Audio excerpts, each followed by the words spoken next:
நடிகர் ரவிமோகன் ஒரு press meet வச்சாரு. அந்த மீட்டிங்ல இது சினிமா சம்பந்தப்பட்ட பிரஸ் மீட் இல்ல, என்னோட சொந்த விஷயம் பத்தி பேசத்தான்.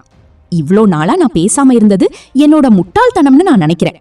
இத்தனை நாளா ரவிமோகன், ஜெயம் ரவினா ரொம்ப சாஃப்டான ஆளு, அவர்கிட்ட என்ன சொன்னாலும் கேட்டுக்குவாரு, புரிஞ்சுக்குவாரு, விட்டு கொடுத்துடுவாருன்னு எல்லாரும் நினைச்சிட்டு இருந்தாங்க.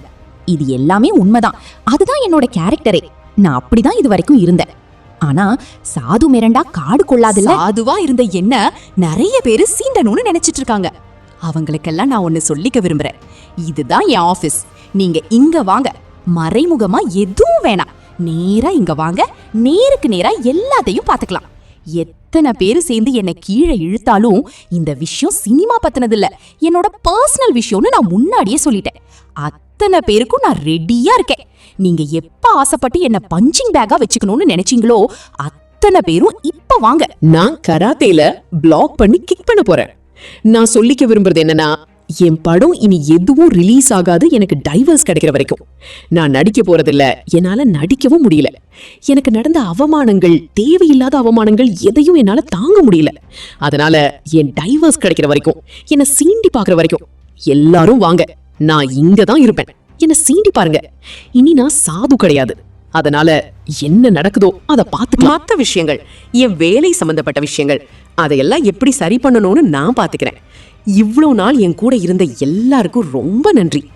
என்னைக்கு எனக்கு டைவர்ஸ் கிடைக்குதோ, என்னைக்கு என்ன சீன்றது நிக்குதோ, என்னைக்கு இந்த சைபர் புல்லிங் எல்லாம் நிக்குதோ, எல்லாத்தையும் நான் பார்த்துக்கிட்டு தான் இருக்கேன். எல்லாம் எனக்கும் வரும். எனக்குன்னு மத்தவங்கள மாதிரி 25 பேர் கொண்ட குரூப் எல்லாம் இல்ல. 23 வருஷம் ராப்பகலா வேலை செஞ்சு 95% ஹிட் படங்களை கொடுத்திருக்கேன். இது சினிமா சம்பந்தப்பட்ட விஷயம் இல்ல.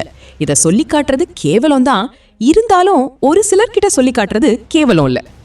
என் வெற்றி என் ரசிகர்களுக்கு தெரியும். 2வது படத்திலேயே மாநில விருது வாங்கினவன், கலைமாமணி விருதையும் வாங்கினவன். என் அப்பாவும் அண்ணனும் 4 வருஷம் வேலை செய்யாதப்போ அதிகாலையிலேயே எந்திரிச்சு நான் ஷூட்டிங் போனவன். என் குடும்பம் தான் எனக்கு எல்லாமே.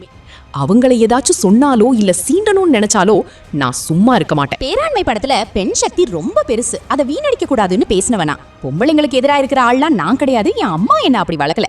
நான் அமைதியா இருக்கிறது, நான் சொல்றதெல்லாம் உண்மைன்னு நிரூபிக்கணும்னு தான். நான் 14 வருஷம் என் பழைய வாழ்க்கையில இருந்தேன். அப்போ சொல்லலையா நான் கடவுள்னு, நான் ஒரு நாள் கூட திட்டினது இல்லைன்னு? எல்லா ஆதாரமும் என்கிட்ட இருக்கு. ஒவ்வொன்றும் சர்ப்ரைஸா வரும். கொஞ்ச நேரம் பொறுமையா இருங்க எனக்காக அப்படின்னு ரவிமோகன் பேசி முடிச்சாரு.